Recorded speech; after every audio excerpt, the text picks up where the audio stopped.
The Expert Series is brought to you by Draw It Paint, the dry erase paint company that allows you to create the exact space you want. Our products are designed for performance, engineered for durability, and manufactured for quality. Draw It Paint's 3 formulas will allow you to reach every possibility. Behold your best work.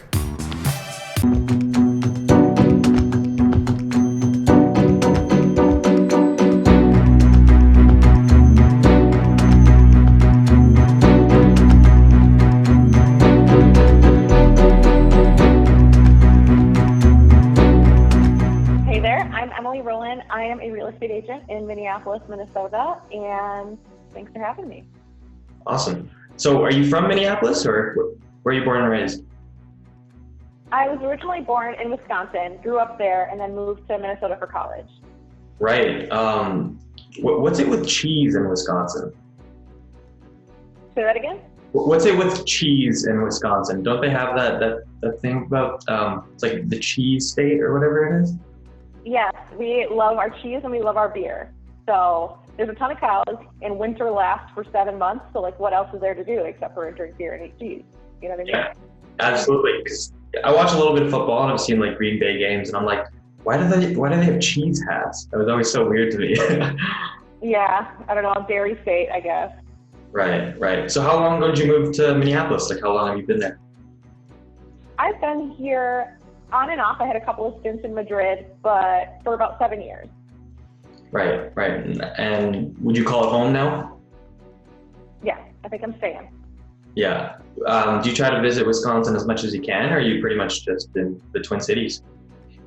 Yeah, I still have family in my hometown, and like my grandma's in Madison and stuff like that. So I get down there once every month or two, definitely for holidays and things like that. Right. Did you go to like school all in Wisconsin as well, or was that done in Minneapolis? So I graduated high school in my hometown in Wisconsin, and then I moved to Minnesota to go to the University of Minnesota. Oh, I see. How was that experience? It was good. I mean, it was awesome because it was still close enough to drive. I'm about 6 hours drive from home, but still far enough away that I didn't have, my mom right around the corner or anything like that. And I didn't know anyone else from my high school who went here. So it was definitely a new experience, putting me out of my comfort zone, but I loved it a lot. And I actually really love Minnesota, so that's why I came back. Yeah, that's great. I think a lot of the times, especially because our office is in Edmonton, Alberta, which is in Canada, and our head office is in Seattle, like Draw It Paint. But I know that in Canada, it's a little bit more rare for kids to actually go somewhere else for university. Now you'll usually stay in your hometown unless you're, from like a smaller town, I guess, then you'll go to the big university within the province. But I feel like kids in the US, they have a lot of opportunities to go to these great colleges wherever it is.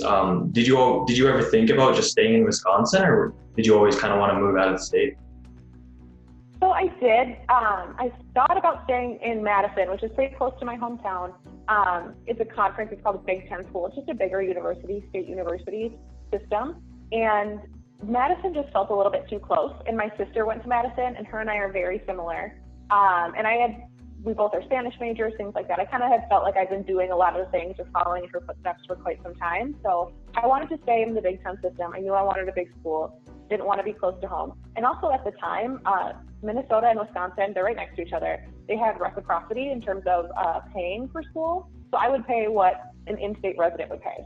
That's gone now, but I got grandfathered into it at the end. So I got a pretty decent deal for going out of state. Yeah, and I mean, in the US, it can get really expensive when you do move out of state, right? Extremely, yeah. I'm paying for it. Yeah, I know. It's like my second cousin. She wanted to move out to California to go to school at UCLA, and she's from Washington. And she was telling me about how expensive it is, and I was like, "Geez, how are you gonna be able to afford that kind of thing?" Do you think that's crazy? Yeah, I mean, you pay for it for 20 years after you're done. Mm-hmm. So, do you think that's a problem that can be fixed? do I think it can be fixed or will be? Do you think it could be fixed? Yeah. I definitely think it could be fixed. I mean, there are political candidates running in 2020 who are talking about abolishing student debt and getting rid of it and having a free university system. And I think, I've done an extensive amount of traveling in Europe, and there's so many examples of it working and people thriving on a, basically community funded or public university system. And I definitely think it could be a really good option. And I didn't know what I was getting myself into at 18. I mean, I didn't know who I wanted to be, anything like that. I just chose this college because that's what I was supposed to do.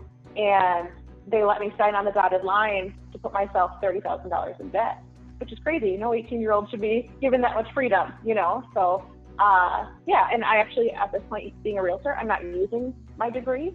So I'm still paying for something that I'm not necessarily using. So I think giving students an option to explore themselves in the university system without putting themselves in crippling debt would be much better for everybody. Mm-hmm. Mm-hmm. You talk about how in Europe that a lot of it is funded by the government. I find that at least my friends are actually exploring those options because some of them have European Union citizenship.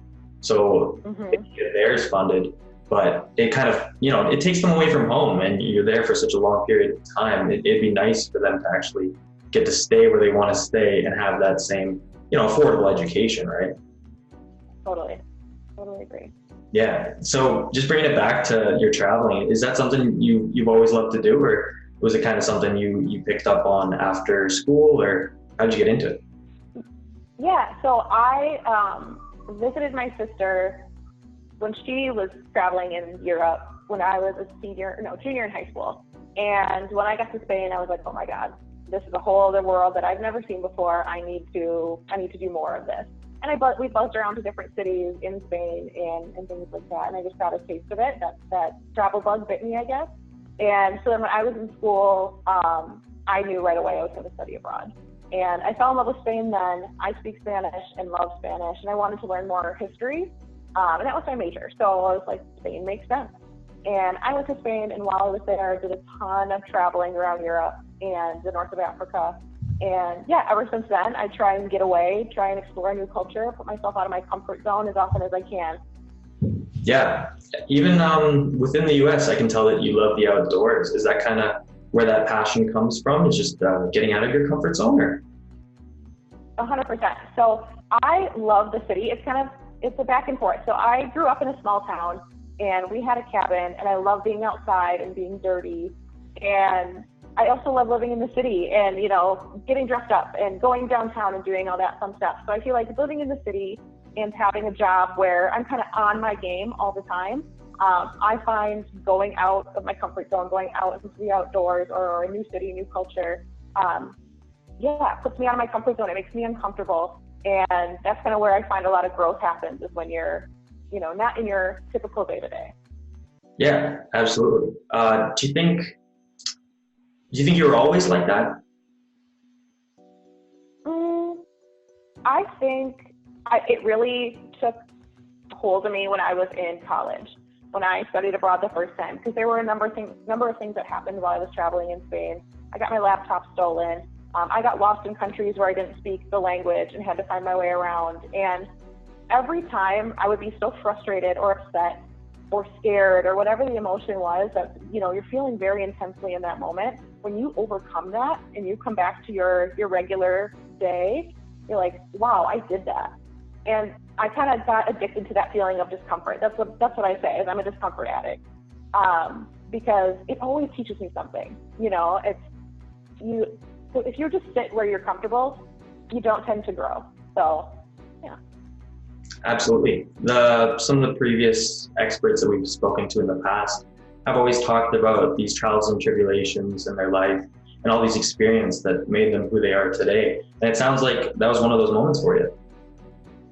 Definitely. Oh yeah. And I still keep putting myself out there. I actually just had a trip in July where I went really more outdoorsy than cultural traveling. I went to northern Wisconsin. There's this place called the Apostle Islands, and I went on a kayaking trip. And Lake Superior is pretty big, so it acts more like a sea than a lake. And I had never really done kayaking before, and so we kayaked in between islands. We cooked everything that we were eating. Everything we owned had to fit in our kayak, basically. More bugs than I've ever encountered in my life. And it was one of the most physically and pretty mentally taxing things I've done in a long time. And yeah, I love it. It's the best. Yeah, and you say physically and mentally taxing, but I'm sure it was really rewarding at the end. Extremely. Yeah, because every time in the moment, you're like, what did I get myself into? Can I do this? And then you're done and you're like, hell yeah, excuse my language. Yeah, I can do that, and that's super rewarding. So that's what keeps me going back for more, I think. Absolutely. So we've covered the love for travel, the love for outdoors. What other activities do you like to do, outside of work? So I love Minneapolis because it's got a really good food scene. I'm a big foodie, and it's a pretty small city in comparison to like Chicago, New York, etc. But there's a lot of good culinary crafts and cocktail craft here. So one thing I always try to do is if there's a new restaurant or there's a pop-up here, something like that, I try and make my way to new places, just learning my way through the city and the people who move through here through food. Would you say Minneapolis is a little bit underrated? Definitely, but don't tell anybody. I don't want it to get any bigger. Gotcha. Just keep it the way you like it. Yep. This is our little hidden gem. Actually, to me, it's very similar to Madrid in that respect. Like, I don't think a lot of people go to Madrid as if you're going to Europe for the first time, you're going to go to bigger cities. You're going to go to London or Paris or something like that. And Madrid is also a smaller city, but it's just got so much culture just leading from it. And I feel the same way about Minneapolis. And I think I kind of like the medium-sized city. I actually know people here. I don't feel like I'm just, the tiniest little ant in this big whole city. But yeah, so I find that there's a lot of similarities between Madrid and Minneapolis, which I think keeps me going back to both. Yeah, well, I can see how much they resonate for you. I mean, you're connected emotionally, physically to these two cities, and they seem to have, similar experiences for you. Definitely. Yeah. Now, I took a look at your Instagram bio, and it said you love food, you love drinks, as you kind of alluded to. And it also said you're a lover of everyday things. Can you tell us, what these everyday things are?